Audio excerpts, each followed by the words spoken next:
القرآن غيرني ونبهني وأحياني. ونصلي على رسوله الكريم.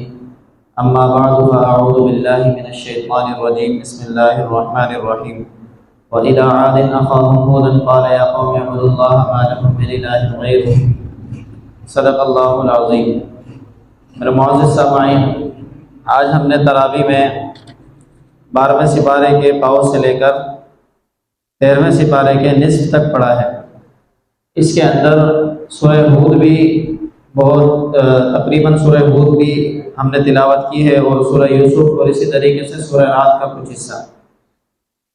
سورہ ہود جو ہے، اس میں انبیاء اکرام علیہم السلام کے جو واقعات آج ہم نے تلاوت کیے ہیں، یہ بار بار انبیاء اکرام علیہم السلام کے واقعات یہ نبی علیہ السلام کو تسلی دینے کے لیے، ایمان والوں کو تقویت دینے کے لیے آ رہے ہیں کہ آپ کو ایمان کی دعوت، اسلام کی دعوت استقامت کے ساتھ دینی چاہیے. اور فاستقم کما امرت کا لفظ اللہ رب العزت نے تمام واقعات بیان کرنے کے بعد لے کر آئے. نبی علیہ السلام سے صحابہ نے ایک مرتبہ پوچھا کہ یا رسول اللہ صلی اللہ علیہ وسلم، آپ کی داڑھی مبارک میں سفید بال آ رہے ہیں. تو نبی علیہ السلام نے عرض کیا کہ مجھے سورہ ہود نے بوڑھا کر دیا. اور نبی علیہ السلام کا اشارہ جو ہے وہ فاستقم کما امرت اس کے اوپر تھا کہ اللہ رب العزت نے یہ بات سمجھانے کے لیے پوری سورہ ہود نازل فرمائی ہے، جس کے اندر اللہ رب العزت نے توحید کے دلائل، قدرت کے دلائل، حقانیت کے دلائل، انبیاء اکرام علیہم السلام کی زندگی، قوم عاد، قوم سمود، قوم شعیب، مدین، سارے یہ واقعات اس میں نقل کیے. اور پھر اللہ رب العزت نے موسیٰ علیہ السلام کا ذکر کیا، اور اس کے بعد کہا کہ اے نبی فاستقم، جیسے وہ ثابت قدم رہے چاہے کچھ بھی ہوا، آپ بھی ثابت قدم رہے، آپ کو بھی ادھر ادھر جانے کی اجازت نہیں. کما امرت ومن تاب معک ولا تطغوا، اور جو کوئی آپ کے ساتھ رجوع کرتے ہیں ان کو بھی یہی چاہیے کہ وہ بھی استقامت اختیار کریں. استقامت جو ہے لفظوں میں چھوٹی چیز ہے، لیکن یہ در حقیقت ایک بہت بڑی چیز ہے. علماء ربانیین کہتے ہیں کہ اس کے بارے میں یعنی اپنے آپ کو استقامت پر رکھنا، یعنی ہر حال میں دین کی دعوت دینی ہے، سچائی کا دامن نہیں چھوڑنا، غلط راستے کو اختیار نہیں کرنا، چاہے آپ کے اوپر کیسے بھی حالات آ جائیں، چاہے دنیا میں تنگی آئے، مشکل حالات آئیں، سخت حالات آ جائیں، آپ نے جمے رہنا ہے. موسیٰ علیہ السلام کی زندگی ہمیں کیا دکھا رہی ہے؟ کہاں تو موسیٰ علیہ السلام کی پرورش اس محل میں ہو رہی تھی فرعون کے، اور جب فرعون پیچھے لگا تو ان کو پکڑنے کے لیے فوج لگا دی. اور پھر موسیٰ علیہ السلام جو ہے اس شہر کو چھوڑ کر چلے گئے، اور پھر دوسرے شہر میں جا کر رہنے لگے. وہاں پر مزدوری کی، اور مزدوری کرنے کے بعد وہاں پر نکاح کیے، پھر لوٹ کر اپنے شہر میں آئے. پھر اللہ رب العزت نے نبوت دے دی. اسی طرح قوم عاد تھی، ہود علیہ السلام کو طرح طرح کے الفاظ کہا کرتی تھی.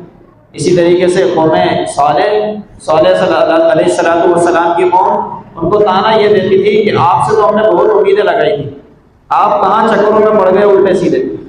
یعنی وہ نبوت پر آنے کے بعد جب حق کی تلقین کرتے تو ان کی قوم ان کو کہتی تھی آپ غلط چکروں میں پڑ گئے ہو، آپ کو تو ہم بہت امید والا دیکھتے تھے کہ آپ سے امیدیں تھیں.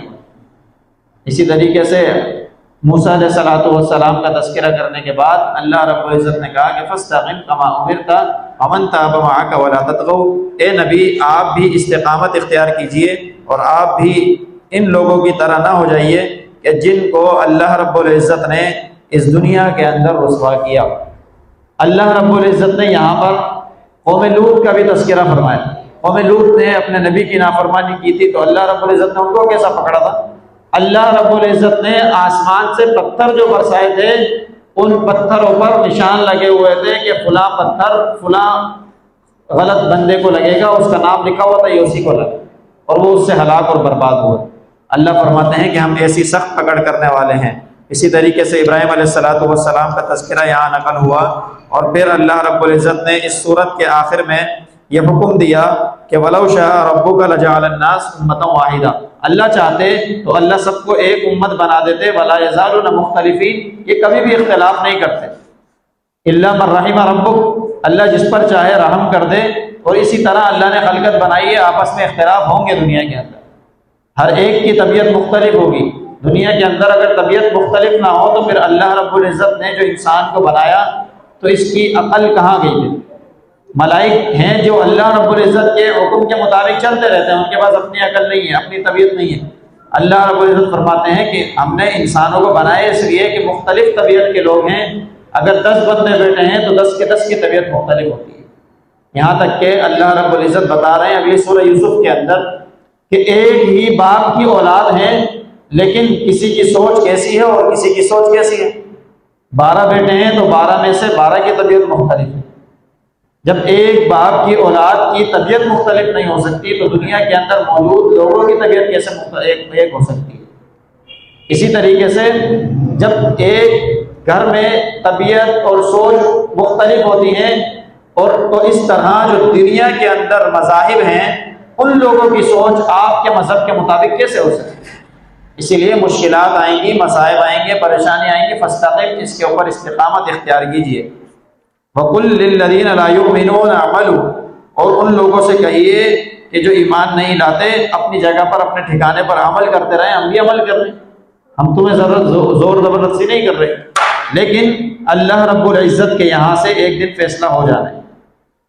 اللہ رب العزت جو ہیں وہ غیب السماوات والارض، اللہ زمین اور آسمان کی غیب کی چھپی ہوئی چیزوں کو جانتے ہیں، اور تمام معاملات اللہ ہی کی طرف لوٹتے ہیں۔ اللہ کی عبادت کرو، اللہ پر بھروسہ کرو، اور اللہ رب العزت جو کچھ تم عمل کر رہے ہو اس سے غافل ہرگز بھی نہیں۔ اس کے بعد سورہ یوسف کی ابتدا ہے۔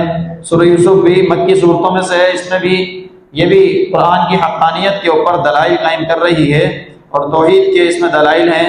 اسی طریقے سے اس کے اندر بعث بعد الموت کی بھی نشانیاں موجود ہیں۔ اس میں سب سے واضح طور پر یوسف علیہ السلام کا جو تذکرہ ہے قرآن کریم میں ایک ہی جگہ آیا اور مکرر نہیں آیا بار بار۔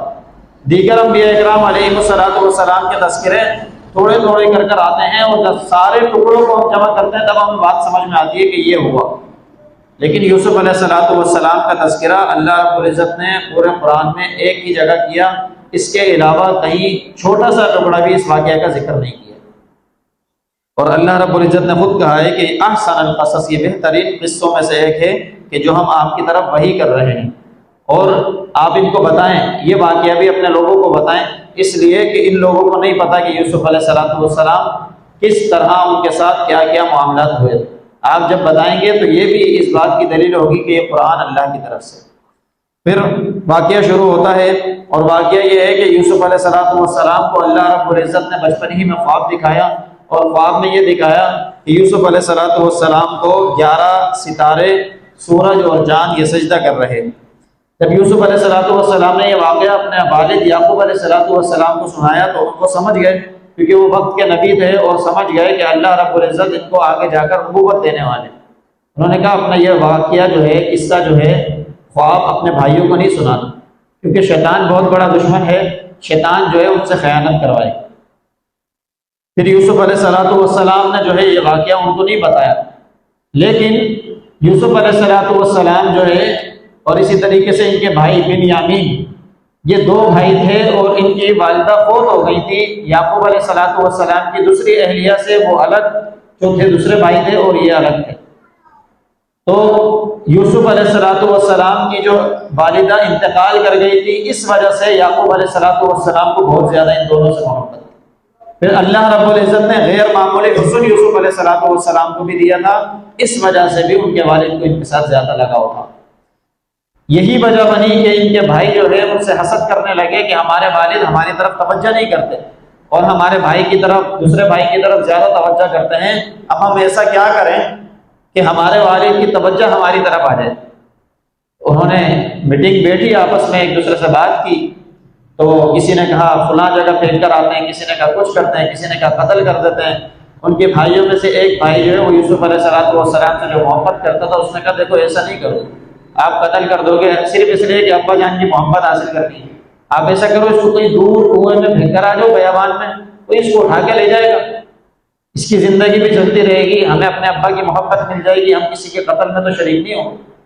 تو اس کی رائے کو سب نے ترجیح دی، اور یوسف علیہ السلام کو اپنے ساتھ لے جانے کے لیے حضرت یعقوب علیہ السلام سے اجازت طلب کی۔ یعقوب علیہ السلام نے ان کو اجازت نہ دی اور کہا کہ میں تمہیں اجازت کیسے دے دوں کہ تم اس کو لے جاؤ اور پھر تم کھیلنے کودنے لگ جاؤ اور پھر اس کو بھیڑیا آ کر کھا جائے۔ انہوں نے کہا اس کو بھیڑیا کھا جائے گا تو ہم تو پھر خسارے میں رہ جائیں گے، ہم تو بہت زیادہ طاقتور ہیں۔ یوسف علیہ السلام کے سارے بھائی ہی تقریباً خوبصورت تھے اور طاقتور تھے۔ یہی وجہ ہے کہ یعقوب علیہ السلام نے جب ان کو کہا کہ آپ جب بادشاہ کے دربار میں داخل ہونا تو ایک دروازے سے داخل نہیں ہونا۔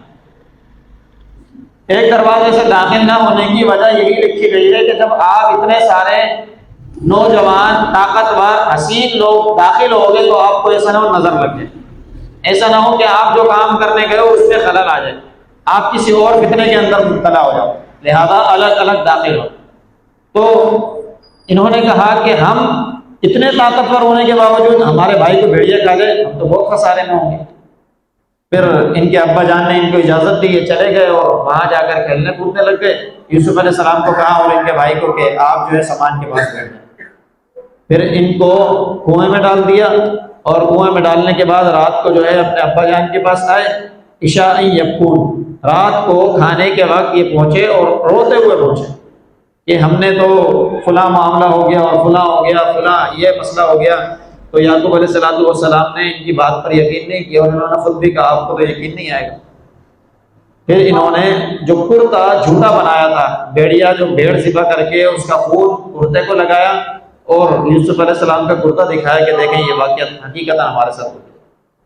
پھر بہرحال یوسف علیہ السلام کو ان لوگوں نے کنویں میں ڈالا اور یعقوب علیہ السلام اس پر صبر کیے بیٹھے رہے، اور جس کنویں میں ڈالے تھا اس کنویں کا نام کنعان کے اندر ایک کنواں تھا، اس میں ڈالا تھا۔ اور پھر اس کے بعد اللہ رب العزت نے اس بازار کا حال بیان کیا ہے کہ جس میں وہ قافلے والے اٹھا کر لے گئے تھے، قافلے والوں نے اٹھایا کنویں سے اور لے کر بازار میں گئے، یہاں تک کہ بازار میں یوسف علیہ السلام کی بولیاں لگی، کوئی کتنی بولی لگاتا، کوئی کچھ بولی لگا دیتا، لیکن عزیز مصر نے آ کر یوسف علیہ السلام کو خریدا۔ بچے تھے، چھوٹے تھے، پھر اللہ رب العزت نے ان کی پرورش کی، طاقتور ہو گئے، توانا ہو گئے، جیسے ان کے بھائیوں کو اللہ نے صحت اور طاقت دی ہوئی تھی۔ تو عزیز مصر کی جو بیوی تھی زلیخا، اس نے ان کو اپنی طرف کھینچنے کی، مائل کرنے کی کوشش کی، لیکن یہ مائل نہیں ہوئے۔ اللہ رب العزت فرماتے ہیں وَلَقَدْ هَمَّتْ بِهِ وَهَمَّ بِهَا لَوْلَا أَن رَأَىٰ بُرْهَانَ رَبِّهِ، وہ تو مائل ہو چکی تھی، یوسف علیہ السلام بھی مائل ہو جاتے اگر اللہ کی دلیل نہ دیکھتے۔ پھر اس کے بارے میں مختلف اقوال آئے ہیں کہ وہ دلیل کیا تھی۔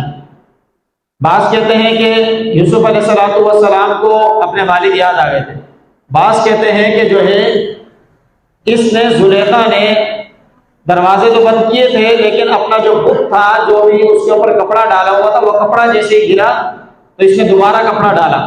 اس نے کہا کہ جب یوسف علیہ السلام نے کہا جب اس کو اپنے بت سے اتنی حیا آ رہی ہے تو میرا رب جو کسی جگہ ایسی جگہ نہیں ہے جہاں وہ نہیں دیکھ سکتا، تو وہ تو ہر جگہ دیکھ رہا ہے، میں کیسے اس کے سامنے یہ غلط کام کروں۔ تو یہ دلیل تھی کہ جس کو یوسف علیہ السلام نے اپنے اندر جانا اور اس کے بعد غلط کام سے اپنے آپ کو روکے رکھا۔ پھر یوسف علیہ السلام نے دوڑ لگائی دروازوں کی طرف۔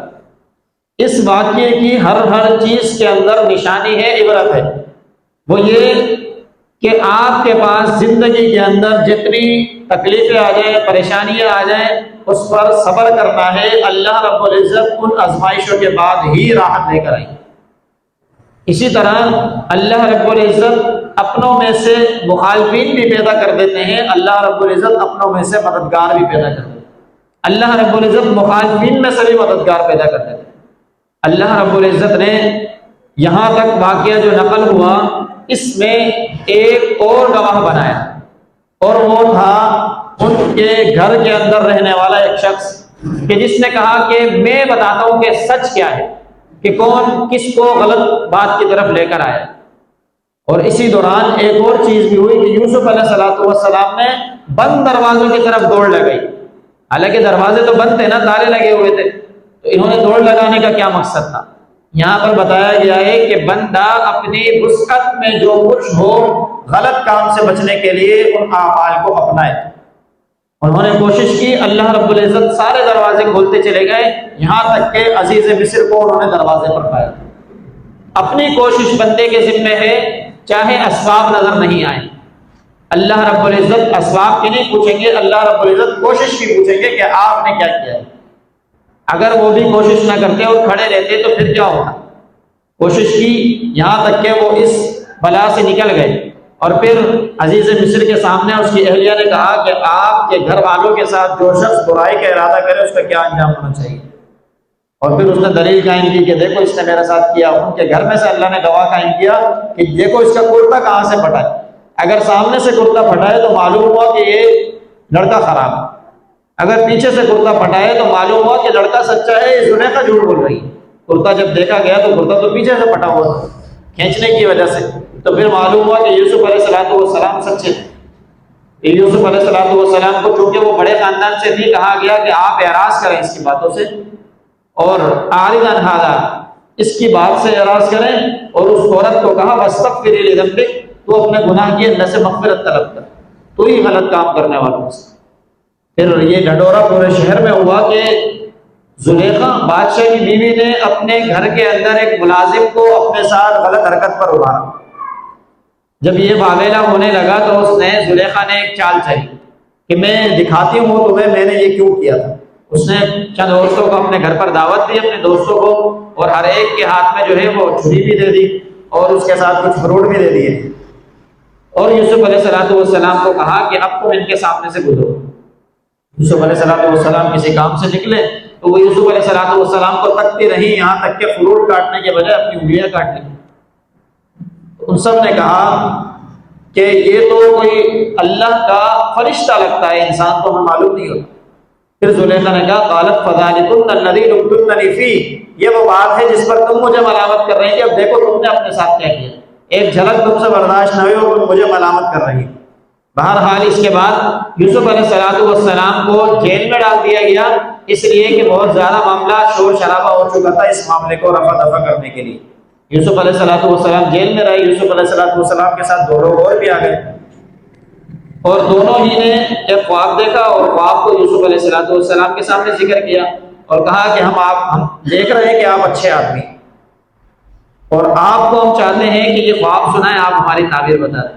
اس سے معلوم ہوا کہ جو شخص دین کا داعی ہو وہ اپنے آپ کو ایسے حلیے، ایسے لباس میں رکھے، لوگ دیکھ کر اس کو سمجھ جائیں کہ یہ دیندار ہے، یہ خیر خواہ ہے، یہ اچھی بات بتانے والا ہے، اچھی بات کی تلقین کرنے والا ہے، غلط بات بتائے گا نہیں، غلط مشورہ نہیں دے گا۔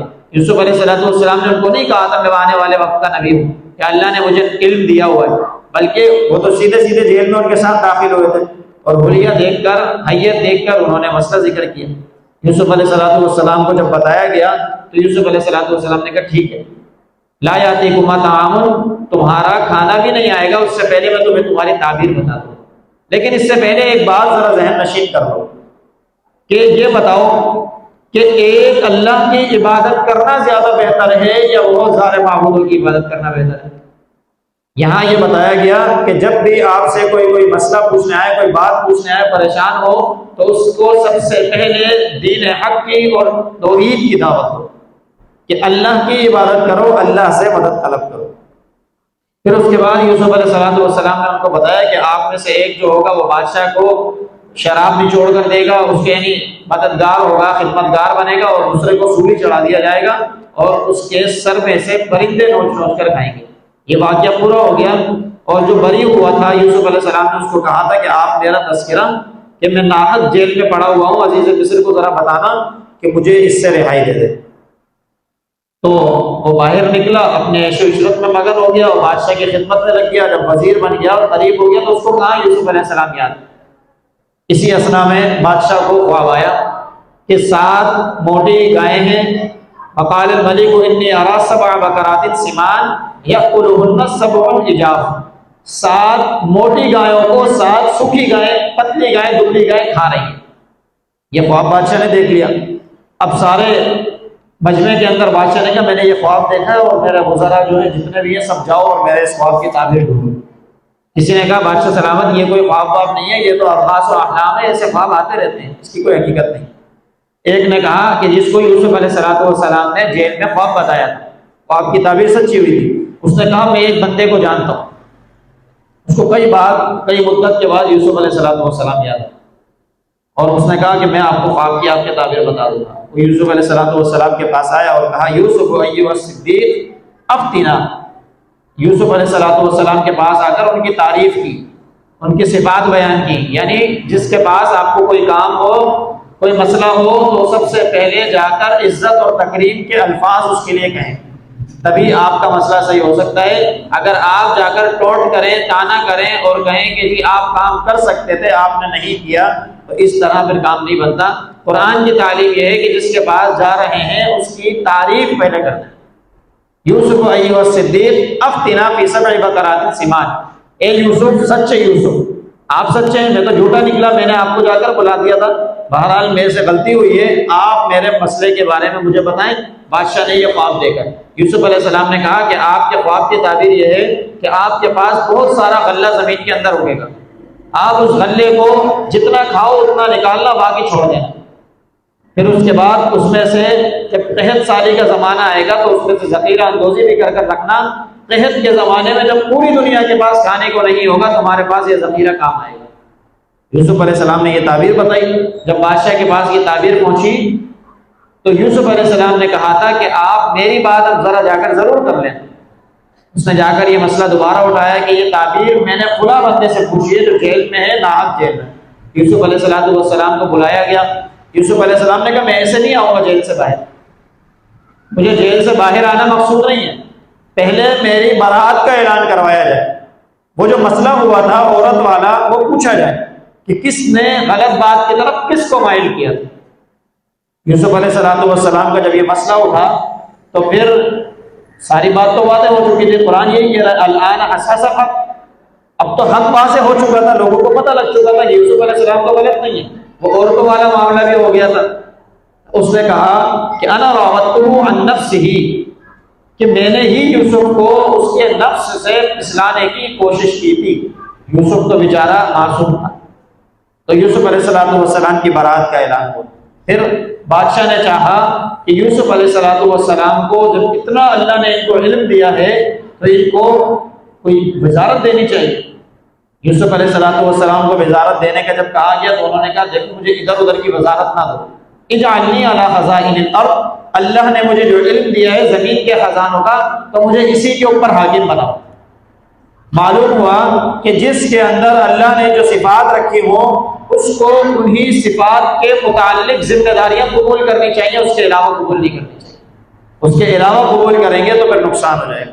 حالانکہ یوسف علیہ السلام کا نبی تھے نا، کوئی اور سی ذمہ داری لیتے اللہ اس کو مدد کر دیتے، لیکن چونکہ جس چیز کو وہ آزما چکے تھے، جو علم اللہ نے ان کے اندر رکھا تھا، اسی علم کی ذمہ داری انہوں نے قبول کی۔ اور پھر سارا کا سارا جب عالم جو ہے قحط کے زمانے میں آیا، یوسف علیہ السلام کے بھائی والے جو یہاں پر موجود تھے وہ بھی کنعان کے اندر، ان کو بھی قحط سالی آئی، تو یعقوب علیہ السلام نے اپنے بیٹوں کو بھیجا پیسے دے کر کہ آپ غلہ لے کر جاؤ۔ وہ غلہ لینے آئے اور اپنے ساتھ انہوں نے کہا کہ ہاں غلہ لینے کے لیے پہلے جب آئے تو غلہ لے کر چلے گئے، دوسری مرتبہ پھر غلہ لینے آئے تو پہلی مرتبہ جب آئے تھے تو یوسف علیہ السلام نے کہا تھا کہ آپ کا ایک بھائی بھی ہے، آپ اس کو بھی ذرا لے کر آنا۔ تو یہ پریشان ذرا ہوئے، ہمارے بھائی کا کیسے علم؟ کہا آپ لوگوں نے جو باتیں کی تھی اس سے معلوم ہو رہا ہے کہ آپ کا کوئی ایک بھائی ہے، اس کو ذرا اگلی بار لے کر آنا۔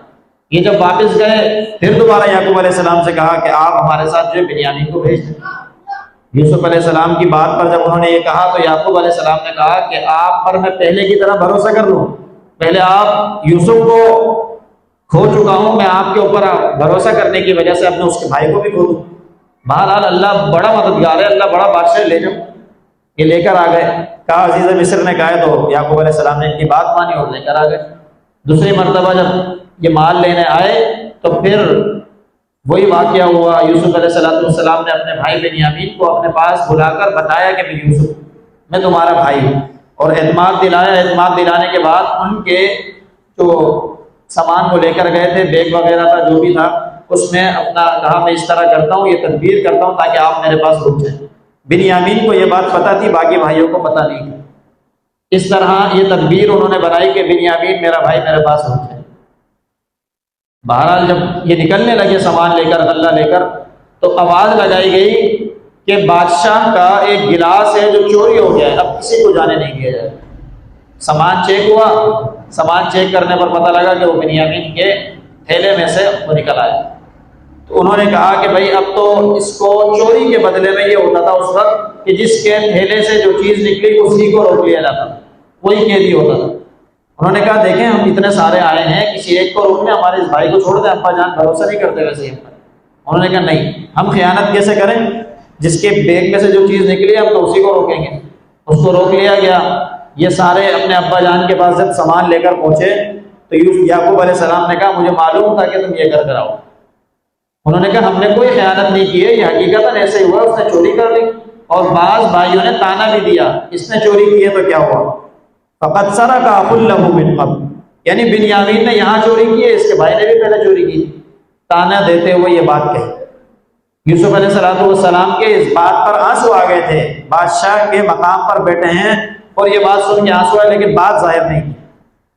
پھر انہوں نے تھیلا جب کھولا، سامان نکالا تو اس میں اپنے پیسوں کو بھی پایا۔ تو کہا دیکھیں بادشاہ کتنا اچھا ہے کہ ہمارا سامان بھی ہمیں لوٹا دیا، پیسے بھی دے دیے۔ پھر اس کے بعد جو ہے یہ سارے کے سارے دوبارہ آئے اور کہا کہ اب تو ہمارے پاس پیسے ویسے سب ختم ہو گئے، اب تو آپ ہمیں سب کا دے دیں اور ہمارے پاس کھانے کو نہیں ہے۔ پھر یوسف علیہ السلام نے کہا آپ کو یاد ہے کہ آپ کا ایک بھائی تھا، اس کے ساتھ آپ نے کیا زیادتیاں کی؟ یہ پھر پہچان گئے۔ انہوں نے کہا لگتا ہے آپ ہی یوسف ہیں، اِنَّكَ لَأَنْتَ یوسف۔ انہوں نے کہا آپ میں یوسف لگ رہے ہیں۔ قال انا یوسف وهذا اخی قد من اللہ علیہ من بیننا، ہاں میں یوسف ہوں اور یہ بنیامین میرا بھائی ہے۔ آپ لوگوں نے زیادتیاں کی تھی۔ تو پھر ان لوگوں کو اپنی غلطی پر پشیمانی ہوئی۔ غلطی پر پشیمانی کی وجہ سے یوسف علیہ السلام نے ان کو کہا میں تمہاری آج کوئی پکڑ نہیں کرتا، میں نے تم سب کو معاف کیا، اب اگلی بار جب آؤ تو میرے ابا جان کو، میری اماں جان کو، سارے اہل و عیال کو لے کر آنا۔ پھر یہ لے کر آئے اور لے کر آنے کے بعد یعقوب علیہ السلام کی آنکھوں کو اللہ نے ٹھنڈا کیا اور یہ کرتا اپنا یوسف علیہ السلام نے یعقوب علیہ السلام کی طرف بھائیوں کے ساتھ ہی بھیجا تھا کہ آپ اس کرتے کو میرے ابا جان کے چہرے پر ڈال دینا جو میرے غم میں رو رو کر نابینا ہو چکے ہیں، اور وہ اپنی شکایت اللہ کے علاوہ کسی سے نہیں کرتے۔ انما اشکو بثی وحزنی الی اللہ، یعقوب علیہ السلام نے کہا تھا کہ میرا غم، میری پریشانی، میرا سب کچھ وہ اللہ کے پاس ہے، اللہ جانتے ہیں میرے اوپر کیا گزر رہی ہے۔